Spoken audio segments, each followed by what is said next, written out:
Mes chers amis, bonsoir, Shabbat Shalom. Nous allons donc maintenant parler de la parashat Pinchas. Effectivement, cette parasha peut, dans un certain sens, continuer la précédente, c'est-à-dire Balak. Nous avions fait là-bas un cours sur le sujet. On guide l'homme dans le chemin où il veut se rendre. C'est un peu la continuité, c'est-à-dire que le Kinatot Kinati, puisque il est écrit dans le Pasuk que Pinchas a assouvi en quelque sorte la vengeance de Akadosh Baruch Hu en tuant le Nassi. Il a fait un acte, bien sûr, que même Moshe Rabbeinu avait oublié cette halakha et n'avait pas pensé à cet acte. Donc, il a pris, en quelque sorte, lui-même, sur lui, de faire quelque chose et non seulement ça, c'est-à-dire qu'il a non seulement fait une chose qui était bien sûr une halakha, mais qui avait été oubliée de Moshe Rabbeinu, mais en plus de ça, il a été récompensé par Akadosh Baruch Hu, qui l'a rendu Kohen. Une chose assez incroyable, est-ce que quelqu'un qui n'est pas Kohen peut devenir Kohen? Chose assez incroyable, s'il n'y avait pas cette paracha, bien sûr que la réponse serait négative, et pourtant Akadosh Baruch Hu peut tout. Il a rendu Pinchas Kohen. Il lui a donné la keuna. Qu'est-ce qu'on a à apprendre de tout cela? Tout cela, nous dit Rabbi Nachman, ça réveille en nous une chose qui vient vraiment de nous, c'est-à-dire comment est-ce qu'on doit servir l'Éternel. Nous avons déjà parlé de ça, et le klal, la grande généralité, comme le dit le Baal Shem Tov, c'est que on doit toujours aller à contre-courant, ne pas suivre les masses, negad azerem, comme dit le Baal Shem Tov. Mais Rabbi Nachman nous dit aussi qu'on ne doit pas être contre. Il faut essayer d'aller à contre-courant, c'est-à-dire de se faire son idée personnelle sur le service divin, sans être contre. Et c'est en quelque sorte ce qu'a fait Pinchas,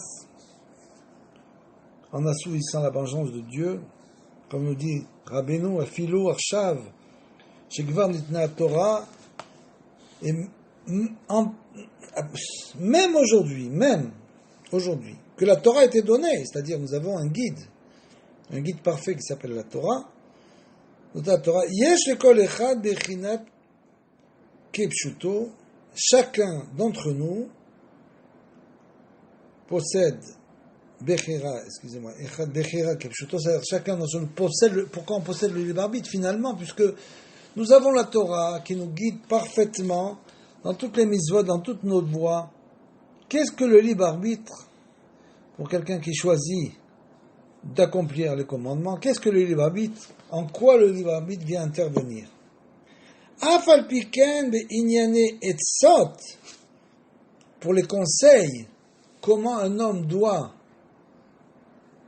suivre son service divin, comment il doit opérer, quels sont les conseils qu'il peut recevoir, liskot lekayem et divrei Torah, comment véritablement réaliser la Torah et l'appliquer, ou bezeh derer tzrichim lalechet, dans quel chemin doit-on aller, parce qu'encore plus aujourd'hui, il y a tellement de mouvements toraniques, que l'homme peut être facilement perdu. Il ne sait plus où aller, il ne sait plus quoi choisir. C'est-à-dire qu'en plus, il y a des gens qui vont dans le chemin de la science, il y en a d'autres qui vont dans le chemin de la Kabbale, etc. V'chen lemi Mitkarev la chaîne et de celui qui doit donc, qui veut se rapprocher de Akadosh Baruch Hu, Bechol zet tsarir adam lehavin be'atzmo. C'est-à-dire que, une chose incroyable que nous dit Rabbeinu, l'homme doit comprendre de lui-même. Il ne doit pas faire ce qu'on lui dit exactement, faire ce qui est marqué dans la Torah, bien sûr. Bien sûr que les commandements, on va les réaliser, toute la même manière à peu près. Mais l'homme doit aller, les avin be'atzmo, il doit comprendre de lui-même. Im istakel al tachlito anitzchi, ve'ein ha'emet l'amito, be'vadai iske lavin be'eze derer yeler ulemi l'etkarev, c'est-à-dire que si quelqu'un regarde véritablement sa fin et l'ultime finalité finalement de la vie, où tout le monde se rend, bien sûr que l'homme, il va comprendre de lui-même, s'il réfléchit vraiment cela, il va certainement prendre la voie de la vérité, yeler be'lemit karev bechinat, eskilcha ve'orecha bederer ze, zo, teler, donc, je te donnerai la sagesse et je te guiderai dans la voie que tu dois suivre. J'aurai mes yeux fixés sur toi, dit Akadosh Baruch Hu, c'est-à-dire que l'homme il fixe ses yeux sur nous sans arrêt pour voir si finalement on va prendre le chemin de la vérité. Ukemoshe katuv b'Torah ki mechamam l'écoutez Moharan, là-bas il est écrit chez Yesh Remazim, quand Akadosh Baruch Hu il envoie des allusions, Shema she'en yecholim ligmor bedibur, gomrim beyadaim, ou beremazim, bechinat, netinat yad, c'est-à-dire que ce qu'on ne peut pas véritablement terminer par en quelque sorte, c'est comme si Akadosh Baruch Hu il voulait pas, il veut pas nous parler de ça, il veut pas nous dire ouvertement le chemin qu'on doit prendre. C'est ça le libre arbitre. On doit choisir chacun notre chemin. Donc, il ne va pas nous le dire ouvertement, mais il nous fait des allusions comme quelqu'un qui ferait des gestes pour faire comprendre quelque chose à quelqu'un. Donc, il faut essayer de comprendre les allusions d'Akadosh Baruch Hu. Qu'est-ce qu'il attend de nous? Qu'est-ce qu'il veut de nous? Quelle est la vérité qu'il veut qu'on dévoile? Bechol ze u bechinat neder shenoder be'atzmo midato bishvil Prishut, c'est comme quelqu'un qui ferait un vœu, un éder, il veut effectivement se séparer. Prishut bechina, chez Zéou bechinat Pinchas, c'est comme Pinchas ben Eliezer, bechinat kol a mekanim kinat Hashem, tous ceux qui jalousent en quelque sorte la cause du Seigneur de Kadosh Baruch Hu, bien sûr. Donc tous ces gens-là, Hashem Sevakot, chez Mevoa Bedivrei Rabbeinu, comme il est écrit, comme dans le Likutei Moharan, Rak Amrou Bederach Klal. Là-bas, dans l'histoire de Pinchas, il était marqué de manière générale à Boel, aramite, Kanaim Pogimbo, c'est connu. Celui donc qui a une relation charnelle avec une femme araméenne, bien sûr, les jaloux l'atteignent. Comme ça c'est écrit. Ve'en metzavim ou morim beperush. Et c'est pas écrit de manière explicite, parfaitement explicite. Rak mi sherotze lekanot kinat Hashem. Seulement celui qui veut, qui est jaloux, ressent de la jalousie pour Akadosh Baruch Hu, pour un chilul Hashem, lekanot kinat Hashem sevad, yavo ve'iske, et celui-là, il pourra donc faire véritablement cette mitzvah-là. C'est-à-dire que ça provient du libre choix. On n'est pas, quand l'homme grandit, et bien sûr qu'il devient un homme, alors à ce moment-là, il n'est plus obligé, il a suffisamment d'intelligence et de réflexion pour pouvoir prendre une voie personnelle. C'est ça que veut dire le Baal Shem Tov quand il dit qu'on ne doit pas, on doit nager à contre-courant. Ce qui veut dire, c'est qu'on doit suivre son cœur. Pour suivre son cœur, il faut tout simplement, on l'a dit, beaucoup parler à Akadosh Baruch Hu et lui demander la voie à suivre. c'est le meilleur moyen de quelqu'un qui cherche la vérité. Celui qui ne cherche pas la vérité ne parle pas à Kadosh Baruch Hu, ne lui demande pas la voie à suivre, parce qu'il est sûr de sa voie. Il n'a aucun doute que sa voie est la bonne. Et pourtant, c'est comme quelqu'un qui donne la charité, bien sûr, chez Enam Notnim Mejul Kavod Vetiferet O Mechamat Ta'avam Rak Notnim Mejul Hashem Ilbarach, comme ceux, il ne veut pas d'honneur, il ne veut pas savoir, pas dire qui a donné, etc., qu'on lui fasse du Kavod, il veut rien à Kadosh Baruch Hu. Il met ça, donne sa tzedaka de manière complètement cachée, et c'est juste pour l'honneur divin. Donc c'est la même chose.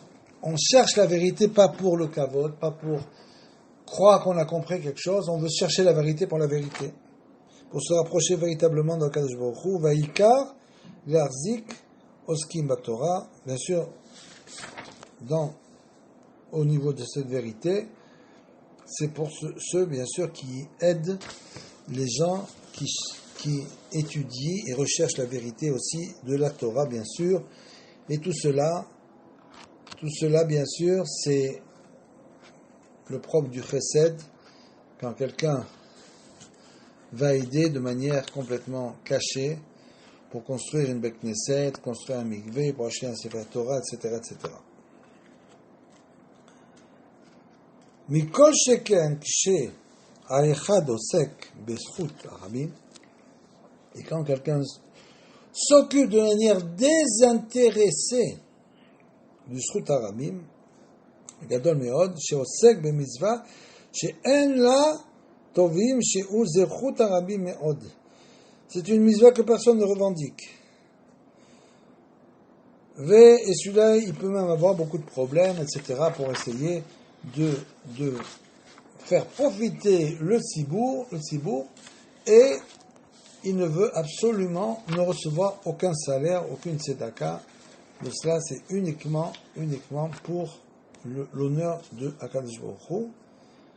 Et justement, dans cette même paracha, il est écrit dans une autre partie, aussi dans un autre chapitre, que El Goral Yechalek El Ares. C'est-à-dire que la terre d'Israël, une chose assez incroyable, va être distribuée selon le sort, selon le Goral.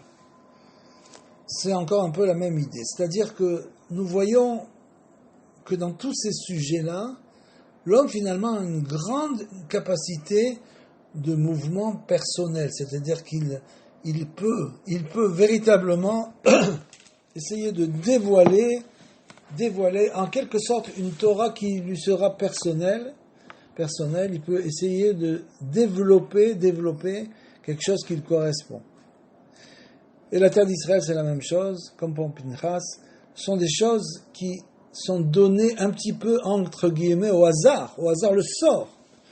La terre d'Israël distribuée au sort, comme si Akadosh Baruch Hu, il n'aurait pas pu distribuer la terre en disant voilà telle tribu. Pourquoi y a-t-il besoin du sort? Il n'y a aucun besoin du sort. Akadosh Baruch Hu, nous a donné les mitzvot, il ne nous a pas dit tu vas tirer au sort tous les jours, quelle mitzvah tu dois faire aujourd'hui.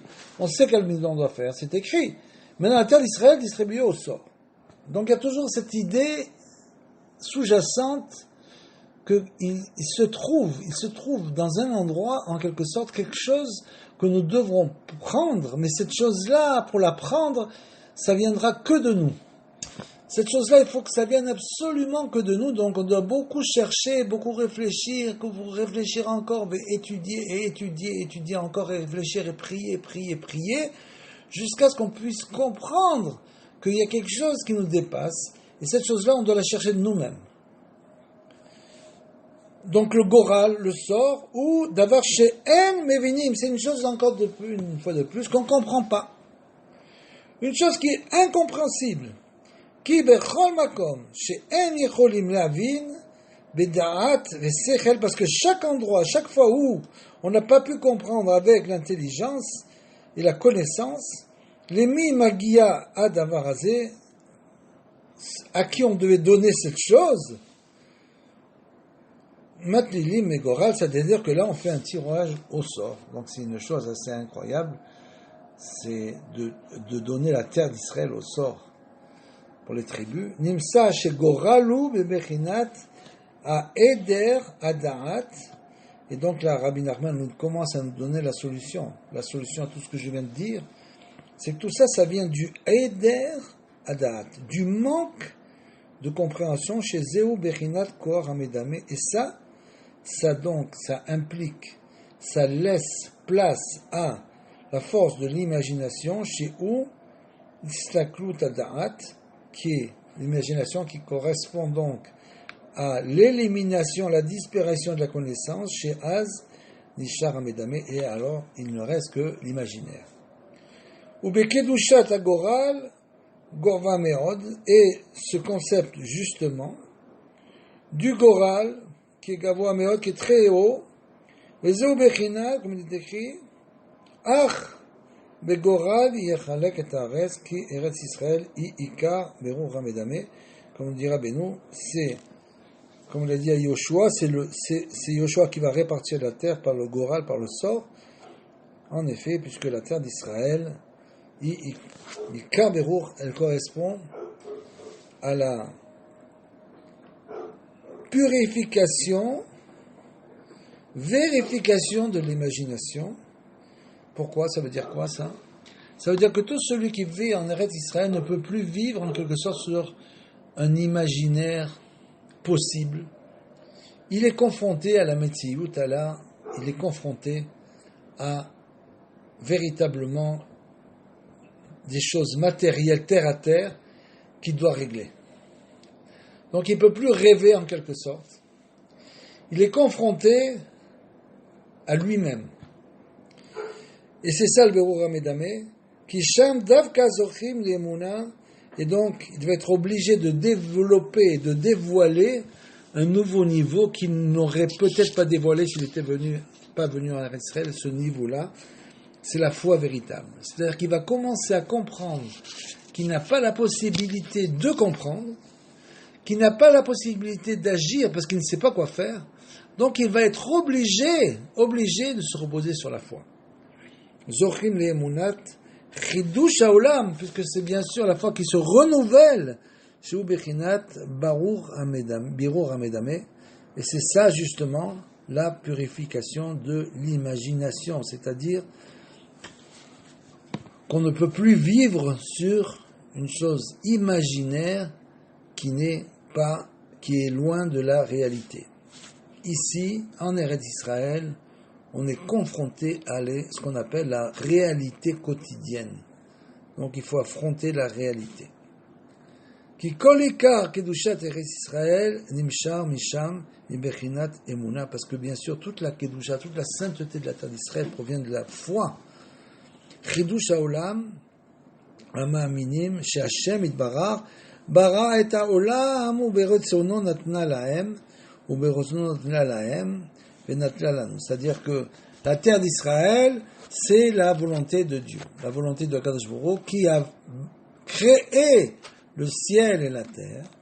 Cette terre-là, il a donné aux 7 peuples, après quoi il a repris aux 7 peuples et l'a donné au peuple d'Israël. C'est donc la volonté divine, Natna lahem et Natna lanu, qui me voit comme il est écrit dans la Torah. Nimsa sheikar berur hamedame ou beret Israël. Et donc, cette transformation de l'imagination en quelque sorte, épuration, bien sûr, se réalise essentiellement en Eretz Israël. Ve'al ken kol echad m'Israël, i efshar le'agia les nekudot chelko sheyesh lo ve'eretz Israël, et chacun d'entre nous, puisque vous savez que chacun d'entre nous, chaque juif a son lopin de terre qui l'attend en Eretz Israël, comme ça c'est écrit. Il y a un lopin de terre pour chacun. Tu ne peux pas dire mais comment je vais faire, où je vais habiter, etc., etc. Il y a tellement d'endroits, je ne sais plus où aller, etc.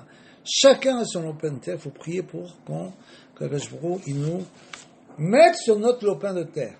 Chacun selon sa Yerusha, son héritage.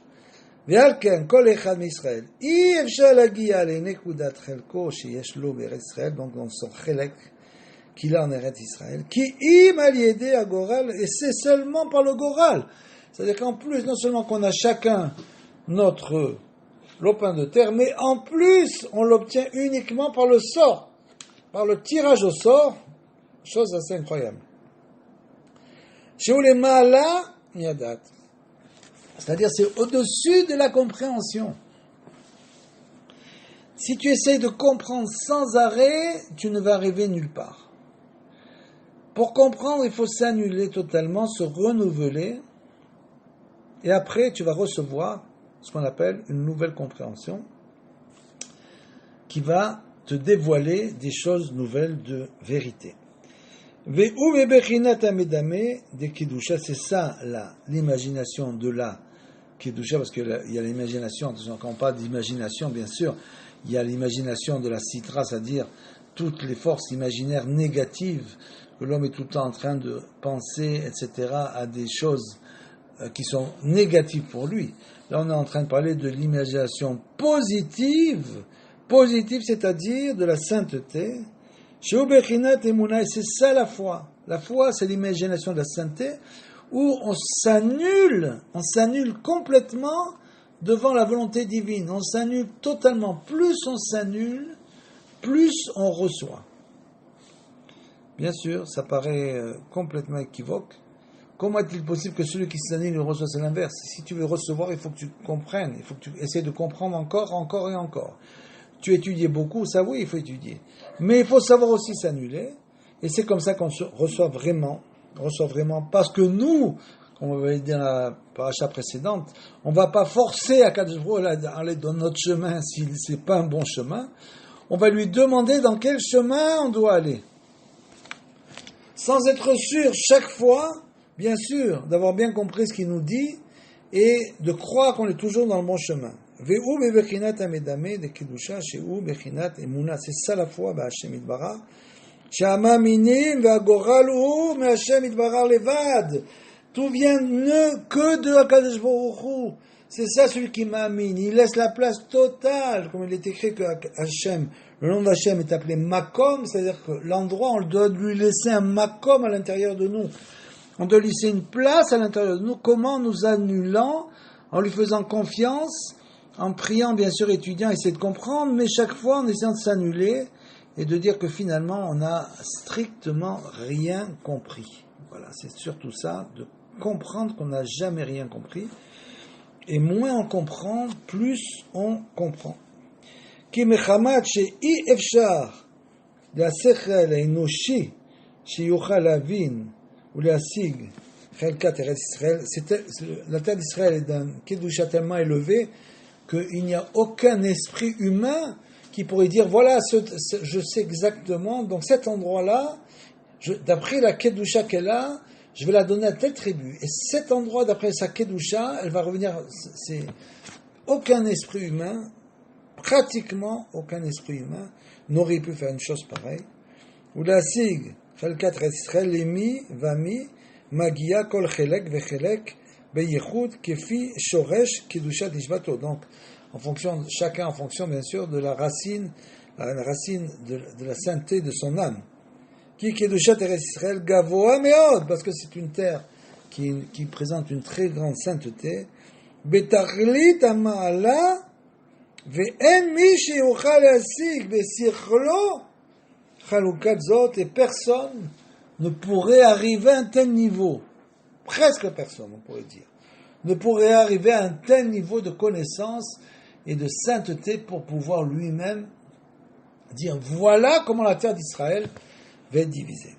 Ve'al ken tziva Hashem Yitbarach lachlok Eretz Israël begoral, et c'est pour ça que Akadosh Baruch Hu a choisi le sort, le goral, davka she'i alpi roi kodesh, qui dépend de l'Esprit Saint, she'u berur amedame, qui goral de kedusha ou bechinat emuna, parce que le sort, quand il est dans la sainteté, symbolise bien sûr la foi véritable, Emouna. Shema Aminim Shagoral Eno Mikre, c'est-à-dire que ça va très loin. Il faut qu'on croie, en quelque sorte, Akadosh Baruch Hu, il fait le tirage au sort, mais nous, on sait que ce tirage au sort est non micré. Il n'y a pas de hasard même dans le tirage au sort. Donc on doit comprendre que même dans le tirage au sort, là-bas, il n'y a même pas de hasard. Comment comprendre une chose pareille que dans le tirage au sort, il n'y a pas de hasard? Eno mikre chas shalom, o alpi eze ma'aracha imarechet a mazalot chas shalom, ou bien de penser que ça dépend aussi du thème astral ou des signes, le signe astral, et c'est tous ces genres de choses d'astrologie que Dieu préserve, puisqu'on le sait, nous on est au-dessus des astres. Un juif qui fait la Torah est au-dessus des astres. C'est-à-dire, ça veut dire quoi? Ça veut dire que, comme l'a dit Shlomo HaMelech, En chidouche tachad hashemesh. Il n'y a pas de chidouche, il n'y a rien de nouveau sous le soleil. Sous le soleil, tout dépend des astres. Mais au-dessus des astres, là-bas, il y a un chidouche, il y a un renouveau. Donc si on dépasse le niveau des astres, à ce moment-là, on va véritablement pouvoir renouveler un chidouche, yesh chidouche. Il y a un renouveau là-bas au-dessus, pour ceux, bien sûr, qui font les commandements, puisque les commandements, finalement, c'est quoi? C'est quoi les commandements? C'est rien du tout. C'est rien du tout, les commandements. C'est une manière de vivre. C'est un moyen pour s'élever au-dessus des astres. C'est un moyen. Les commandements, bien sûr, il y a aussi des choses très profondes dans les commandements qu'on est aussi incapable de comprendre. Pourquoi on doit mettre des téfinis, etc. Très difficile à comprendre. Mais, au-dessus des astres, on doit aller au-dessus. Rak akol me Hashem itbarach levad, et de comprendre que tout ne vient que de Akadosh Baruch Hu. Quand je dis les commandements, c'est quoi? C'est une manière de comprendre comment utiliser, comment vivre. C'est comme quelqu'un qui achèterait un appareil photo, le dernier cri, et donc il prend cet appareil photo dernier cri, et qu'est-ce qu'il va faire tout de suite? Il va tout simplement essayer de quoi? Il va tout simplement essayer de voir comment il fonctionne, de prendre le mode d'emploi. Eh bien, c'est ça, la Torah. La Torah, c'est un mode d'emploi pour nous guider dans tous nos pas. Rak akol mi Hashem itbarach ve'eta goral uma kol mishpato, c'est-à-dire on agite donc finalement tout cela vient uniquement de la décision de Akadosh Baruch Hu, comme il est écrit dans le Sefer Mishlei, on agite le sort dans l'urne, mais l'arrêt qu'il prononce vient de l'Éternel, puisque finalement tout, absolument tout, vient de Akadosh Baruch Hu, et bien sûr du Tzadik Haïmet qu'il a délégué dans ce monde pour nous guider. Shabbat Shalom ou Mevora à tous.